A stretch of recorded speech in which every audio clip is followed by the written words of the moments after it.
Hello students, welcome to Formulator. आज हम लोग थर्ड सेमेस्टर का जो सिविल इंजीनियरिंग है उसके जो सिलेबस हैं में एक आपका सब्जेक्ट है इंजीनियरिंग मैकेनिक्स, उसके बारे में हम लोग डिस्कस करने वाले हैं। Myself Rajesh Kumar, director and founder of Formulator organisation, and हम बेसिकली इस सब्जेक्ट को आपको पढ़ाएंगे। सबसे पहले आज जो ये वीडियो होने वाला है आपको टोटली इंट्रोडक्शन सेक्शन है। ये टोटली किस मॉड्यूल में क्या पढ़ना है, कितने नंबर ऑफ मॉड्यूल हैं, क्या क्रेडिट हैं, कितने इसका वेटेज है, कौन सा बुक फॉलो करें, इस पर्पस है। सबसे पहले तो आपका जो क्रेडिट है, आपका जो पेपर कोड है आपका ESC 205, और इस सब्जेक्ट का जो क्रेडिट है बाबू, वो क्रेडिट है आपका 4। क्रेडिट है आपका 4। 4 क्रेडिट का ये सब्जेक्ट है।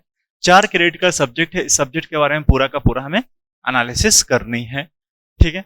तो 4 क्रेडिट कहने का मतलब ये हुआ कि इस सब्जेक्ट का वेटेज आपके सेमेस्टर में बहुत ज्यादा है, ठीक है। ऐसा नहीं कि इसको आप हल्के में लेके उड़ा सकते हो। इस समय सब्जेक्ट का वेटेज आपके सिलेबस में सेमेस्टर में एक्सेस बहुत ज्यादा है, तो इसको ध्यान में रख करके इस सब्जेक्ट का एनालिसिस करेंगे। दूसरी चीज है, ये इंजीनियरिंग मैकेनिक्स आप लोग का कोर पेपर है। कोर पेपर है कहने का मतलब आपका सिर्फ अभी सेमेस्टर में नहीं, इन फ्यूचर जैसे में आप लोग 4th सेमेस्टर में पढ़ेंगे, स्ट्रेंथ ऑफ मटेरियल पर पढ़ेंगे, तो वहाँ पे पूरा का पूरा यूज आएगा। स्ट्रक्चर एनालिसिस पढ़ेंगे, पूरा का पूरा यूज आएगा। फिर कल होकर गेट का पेपर देते हैं, सिविल सर्विस का पेपर देते हैं, सारे में आप लोग का इसका यूज आना है। सिर्फ इसका यूज नहीं आएगा, ये मैकेनिकल वाइब्रेशन है जो मैकेनिकल इंजीनियरिंग के लिए आप लोगों ने पता नहीं क्यों डाला है, हमें नहीं पता। चलिए ठीक है, जो डाला है हम लोग पूरा का पूरा सिलेबस के बारे में पढ़ेंगे। तो सबसे पहले एक देख लें कि इंजीनियरिंग मैकेनिक्स होता क्या है। Engineering mechanics is the branch of science in which we study about a motion of a rigid body या फिर non deformable body. Rigid body कहने का मतलब वैसा बॉडी जिसमें शेप एंड साइज में कोई चेंजेस ना हो, that is called rigid body. और नॉन डिफॉर्मेबल बॉडी कहने का मतलब वही जिसमें डिफॉर्मेशन नहीं हो, that is non deformable body. तो वैसा बॉडी जिसमें शेप एंड साइज में चेंजेस ना हो या रिजिड बॉडी, उसी को बोलते हैं। नॉन डिफॉर्मेबल बॉडी का फोर्स का एनालिसिस करें या मोशन का एनालिसिस करें, उसी को हम लोग अंडर द कंडीशन ऑफ हमको पढ़ना है, that is known as engineering mechanics. Engineering mechanics को बेसिकली 2 पार्ट में क्लासिफाई किया गया। फर्स्ट वन इज जो रेस्ट में होगा उसको बोलेंगे हम लोग स्टैटिक्स पोर्शन, स्टैटिक्स, और जो मोशन में होगा उसको हम लोग बोलते हैं डायनेमिक्स। अब ये डायनेमिक्स जो है, डायनेमिक्स भी 2 पार्ट में क्लासिफाई किया गया। फर्स्ट वन इज काइनेमेटिक्स, दूसरा kinetics. First one is kinematics and दूसरा kinetics. First one is kinematics and दूसरा काइनेटिक्स। काइनेमेटिक्स वैसा पार्ट हुआ जिसमें हम लोग एनालिसिस करते हैं with the considering of the force, मतलब without the considering of the force, that is called kinematics, and with the considering of the force का एनालिसिस करते हैं, दैट इज काइनेमेटिक्स। ये सब सारा वीडियो मॉड्यूल नंबर 1 के लेक्चर नंबर 1 में होगा। इसके लिए निश्चिंत रहेंगे कि सर इतना खाली बोल रहे हैं, लिखा नहीं रहे। तो सारा कुछ डिटेल वे में आपको लिखाया हुआ। बेसिकली हम आज सब्जेक्ट जो सिलेबस है उसके बारे में हम लोग एनालिसिस करने के लिए आए हैं कि सब्जेक्ट में किस तरह से मॉड्यूल आप लोग को दिया है, हम किस तरह से पढ़ाएंगे, इसके बारे में हम लोग एनालिसिस करने वाले। तो सबसे पहला मॉड्यूल में जो है आपका इंट्रोडक्शन टू इंजीनियरिंग मैकेनिक्स, ठीक है। Force system and basic components, mechanics के बारे में इंट्रोडक्शन है, ठीक है। उसके बाद फोर्स सिस्टम कहने का मतलब जब भी 2 और 2 से ज्यादा फोर्स एक्ट हो रहा हो किसी पर्टिकुलर पॉइंट पे, किसी सरफेस पे, किसी सिस्टम पे, that is known as force system.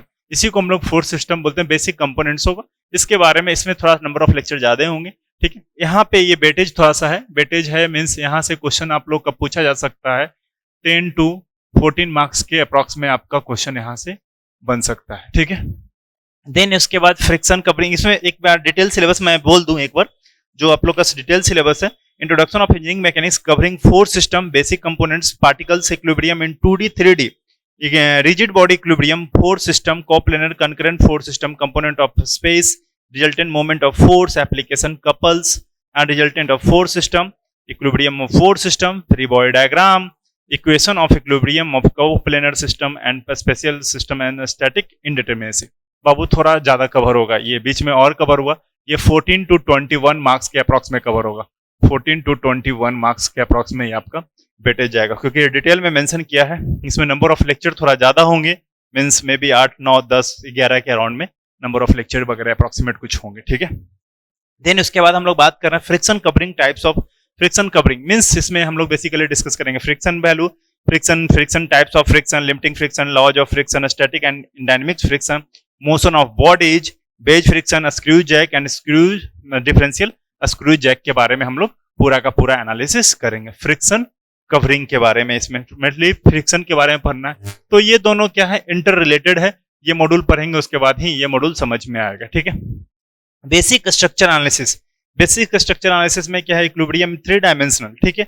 Method of section, method of joints, ये बेसिकली ट्रस से रिलेटेड क्वेश्चन है। ट्रस इसमें हम लोग को पढ़ना है, ट्रस और फ्रेम वगैरह से रिलेटेड क्वेश्चन पढ़ना है।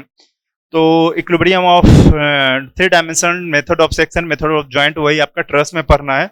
How to determine if member if in tension और in compression, simple truss, zero force member, beams and types of beams, frames and machine के बारे में हम लोग को यहाँ पे डील करना है। देन इसके बाद हम लोग को मॉड्यूल 4 है। मॉड्यूल 4 में क्या पढ़ना है, सेंट्रॉइड है, centroid, centre of gravity, moment of inertia, centroid, centre of gravity, moment of inertia. ये आपका जो स्ट्रक्चरल पोर्शन है ये भी आपका कवर हो जाएगा 14 to 21 मार्क्स के अप्रॉक्सीमेट, ठीक है। Centroid and centre of gravity ये आपका 14 to 21 मार्क्स, ये भी आपका कवर जाएगा, ठीक है।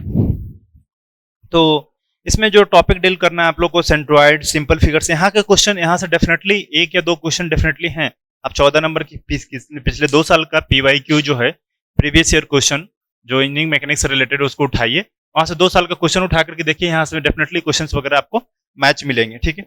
तो आपका मॉड्यूल 4 में क्या हो गया, centroid, centroid of simple figures and from first principle of centroid of composite section, centre of gravity and it's implications, area moment of inertia, definition, moment of inertia, plane section of from first principles, theorems of moment of inertia of standard section, composite section, mass moment of inertia and cone, surface, space cylinder के वगैरह बारे में पूरा का पूरा detail analysis करना है। Basically बाबू कि क्या है कि इसमें मोमेंट ऑफ इनर्शिया ही पढ़ना है कि पहले सेंटर ऑफ ग्रेविटी सेंट्रॉइड का यूज करके वहां पे मोमेंट ऑफ इनर्शिया कैलकुलेट करने के लिए आपको जरूरत पड़ेगा, सेंट्रॉइड, सेंटर ऑफ ग्रेविटी वगैरह की जरूरत पड़ना है। फिर वहां पे हम लोग moment of inertia, parallel axis theorem, आप परपेंडिकुलर एक्सिस थ्योरम, दोनों सब जो भी लगाकर यहाँ पे मोमेंट ऑफ इनर्शिया किसी भी कंपोजिट सेक्शन का निकालेंगे, एक बार मटेरियल को बाहर निकालेंगे, फिर एडिशनल मटेरियल वगैरह ऐड करके सारा क्वेश्चन हम number of ample amount of question कराया हुआ है, ठीक है। देन इसके बाद आता है virtual work. Next one is virtual work and energy method. देखिए यहाँ पे इसके लिए हमको वर्क एनर्जी थ्योरम भी पढ़ाना पड़ेगा। वर्क एनर्जी थ्योरम नहीं दिया, लेकिन फिर भी हम लोग वर्क एनर्जी थ्योरम पढ़ाएंगे, उसके बाद ही वर्चुअल वर्क समझ में चीजें आएगी। Virtual work and energy method, virtual displacement, principle of virtual work for particles and ideal system of rigid body, degree of freedom, active force diagram system and friction, mechanical efficiency, conservative forces and potential energy, elastic and gravitational आपका दिया है potential energy में। Energy equation of equilibrium, equation application of energy, method of equilibrium, stability of equilibrium, ये सारा topic इसके अंतर्गत हमें deal करनी है, ठीक है। देन इसके बाद आता है नेक्स्ट वन इज रिव्यू। इसमें जो वेटेज हो जाएगा जनरली आपका 1 नंबर यहां से भी रख सकते हो, मतलब 10 to 14 मार्क्स के अप्रॉक्सीमेट वेटेज यहां रख सकते हो। देन इसके बाद बात करते हैं रिव्यू। रिव्यू पे बात किया जाए, review of particle dynamics, review of particle rectilinear motion, plane and curvilinear motion, rectangular path and polar coordinates, 3D curvilinear motion, relative and constant motion, Newton second law, rectangular path, polar coordinates, work, kinetic energy, power, potential energy, impulse, momentum, impact.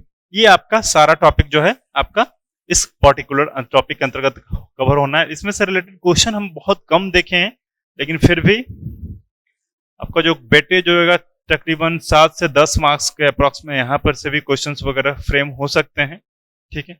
Then इसके बाद आता है introduction to kinetics of rigid body. Introduction to kinetics of rigid body, इसमें क्या है, basic terms, general principles of dynamics, types of motions, instantaneous center of rotation in a plane motion and simple problems, D'Alembert's principle and its application in plane motion and connected bodies, work energy principle and its application in plane motion of connected bodies, kinetics of rigid body।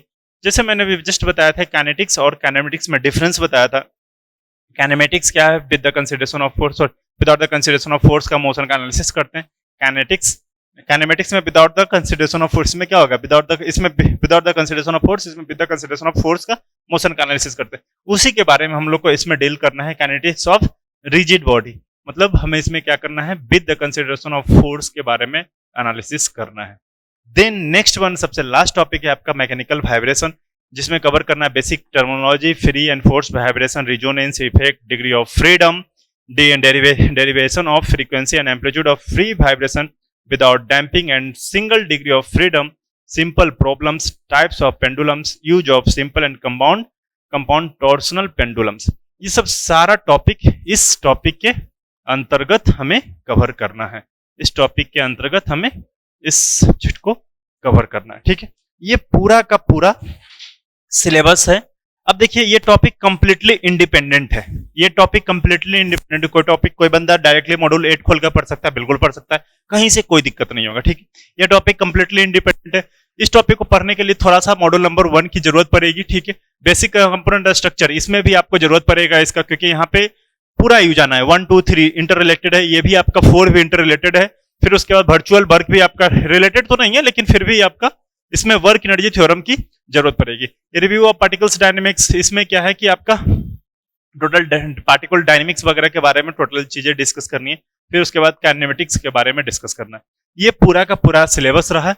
हम जो syllabus पूरा का पूरा according to module है, आप किसी भी module को कैसे भी उठाकर पढ़ सकते हो, लेकिन 1 2 3 ये तीनों मॉड्यूल क्या है, कनेक्टेड है। मतलब पहला समझ में आएगा तभी दूसरा समझ में आएगा, दूसरा समझ में आएगा तभी तीसरा समझ में आएगा, तो चौथा तो फिर ऐसे भी समझ में आ सकते हैं। चौथा इंडिपेंडेंट है, 8वां इंडिपेंडेंट है, या बाकी ये 5वां इंडिपेंडेंट है। तो आप कोई डायरेक्टली मन पर कि आप चौथा पढ़ने का चौथा पढ़ो, 5वां पढ़ने का 5वां पढ़ो, 8वां पढ़ने का 8वां पढ़िए, ठीक है।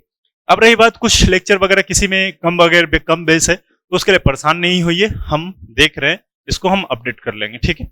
साथ ही साथ इसमें जो हम कवर करेंगे बाबू, ये रिकॉर्डेड सेशन पूरा का पूरा हो गया, ठीक है। रिकॉर्डेड सेशन प्लस 2 ईयर का PYQ, 2 ईयर का PYQ हम अपलोड करेंगे, क्योंकि अभी लेटेस्ट में आप लोग 2 साल का ही PYQ है, 2 साल का PYQ अपलोड कर देंगे। इसके अलावा कोई भी क्वेश्चंस होगी, कोई भी क्वेश्चन होंगे 7277084298 पे आप मैसेज कीजिए, 7277084298 पे मैसेज कीजिए, डेफिनेटली रिप्लाई मिलेगा। और ऐप पे मैसेज कर सकते हो AKU@, ये आपका टेलीग्राम चैनल है formulator.in, इस पे कोई भी बच्चे मैसेज कर सकते हैं, किसी भी तरह का कोई दिक्कत हो डेफिनेटली हम लोग रिप्लाई करेंगे। इस पे हम लोग रिप्लाई ज्यादा देंगे बाबू, ये मैम के पास नंबर होता है, तो इस पे रिप्लाई न करके आप मैसेज इस पे कीजिए, तो ज्यादा बेटर रहेगा कि एक कम्युनिटी है कि अब जो भी क्वेश्चन पूछे सबको दिखे, वहां पे आप लोग को रिप्लाई वगैरह मिलेगा, ठीक है। इसके अलावा किसी तरह का कोई दिक्कत हो बिल्कुल कनेक्ट कर देंगे, डेफिनेटली थोड़ा लेट होगा रिप्लाई का, लेकिन जरूर मिलेगा, ठीक है। ऑल द बेस्ट, अच्छे से कंटिन्यू कीजिए लेक्चर को, कहीं से भी कोई दिक्कत होगा नंबर दिया हुआ ही है, टेलीग्राम का लिंक मिला हुआ है, उस पर मैसेज करेंगे, ठीक है। चलिए ओके, बाय बाय।